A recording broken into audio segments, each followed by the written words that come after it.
Hi guys, welcome to Saish garden. ನಾನು ನಿಮ್ಮ ಸುಧಾ. ಇವತ್ತು ನಾವು ಪೊಟೆಟೊ ಹಾರ್ವೆಸ್ಟ್ ಮಾಡ್ತಾ ಇದ್ದೀವಿ. ಹೇಗಿದೆ ಅಂತ ನೋಡೋಣ. ಪೊಟೊಟೊ ಮಾಡಬೇಕಂದ್ರೆ ಪೊಟೊಟೊ ಒಂದು ಅರ್ಧ ಪೊಟೊಟೊ ಕಟ್ ಮಾಡಿ ಇಡಿ. ಅದು ಎಲೆ ಹೀಗೆ ಒಣಗಬೇಕು, ಇಲ್ಲಾಂದರೆ ಈ ಥರ ಎಲ್ಲೋ ಆಗಬೇಕು. ಆದಾಗ ನಾವು ತೆಗೆದ್ರೆ ಪೊಟೊಟೊ ಇರುತ್ತೆ, ಕುರ್ಮಾಗೆ ಚೆನ್ನಾಗಿರುತ್ತೆ. ನೋಡೋಣ.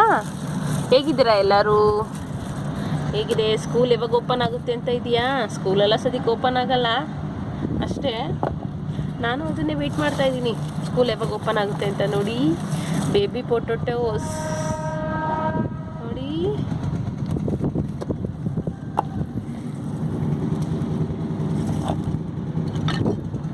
ಈ ಥರದ್ದೇನಾದರೂ ಇಟ್ಕೊಳ್ಳಿ.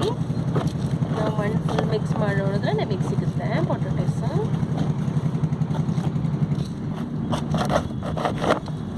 ನೋಡಿ, ಇದು ನಾನು ತುಂಬ ಚಿಕ್ಕ ಸೈಜ್ ಇಟ್ಟೆ, ಅದರಿಂದ ನನಗೆ ಚಿಕ್ಕ ಸೈಜ್ ಸಿಕ್ಕಿದೆ. ನನಗೆ ದೊಡ್ಡದಿಟ್ಟರೆ ಇನ್ನೂ ಸೂಪರಾಗಿ ದೊಡ್ಡದಾಗಿ ಸಿಗುತ್ತೆ. ನೋಡಿ, ಈ ಕಡೆ ತೆಗಿತಾ ಇದ್ದೀನಿ.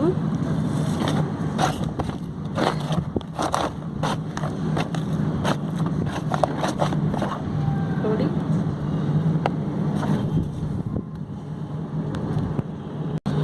ನೋಡಿ ತೆಗಿತಾ ಇದ್ದೀನಿ.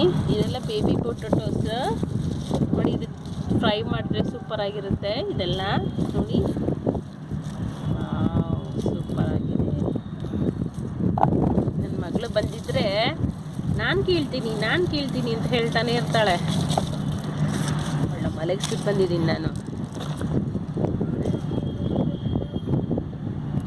ಎಲ್ಲಾದ್ರೂ ಚಿಕ್ಕದು ಬೇಬಿ ಪೊಟೊಟೊ ನಾವು ದೊಡ್ಡ ಸೈಜ್ ಇಟ್ಟರೆ ದೊಡ್ಡ ಸೈಜ್ ಬರುತ್ತೆ. ಇದು ಚೆನ್ನಾಗಿ ನೆಕ್ಸ್ಟ್ ಇದು ಯೂಸ್ ಆಗುತ್ತೆ. ನೋಡಿ, ನನ್ನ ಬ್ರೇಕ್ಫಾಸ್ಟ್ ನಾನು ಹಿಂಗೆ ಇಟ್ಕೊಳ್ಳೋದು.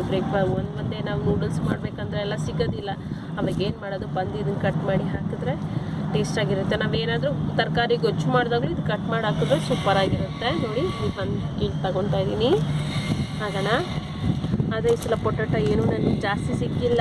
ಮಾಡಿದ್ದೀನ ನೋಡಿ, ಇದೆಲ್ಲ ಬದನೆಕಾಯಿ ಇದೆ.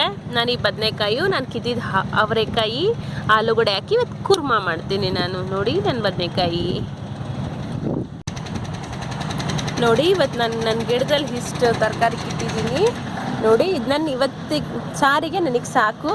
ಇದು ನಾನು ತುಂಬ ಸಂತೋಷ ಪಡ್ತೀನಿ. ಇಷ್ಟು ಕಿತ್ತಿದ್ದೀನಿ. ನನ್ನ ಗಿಡದಲ್ಲಿ ಕಿತ್ತಿ ನಾವೇ ತಿನ್ನೋದಕ್ಕೆ ತುಂಬ ಖುಷಿಯಾಗಿರುತ್ತೆ. ನನ್ನ ಚಾನಲ್ ನಿಮ್ಗೆ ಇಷ್ಟ ಆದರೆ ಸಬ್ಸ್ಕ್ರೈಬ್ ಮಾಡಿ, ಲೈಕ್ ಮಾಡಿ, ಶೇರ್ ಮಾಡಿ, ಮರಿದಂಗೆ ಕಮೆಂಟ್ಸ್ ಮಾಡಿ. Thank you for watching.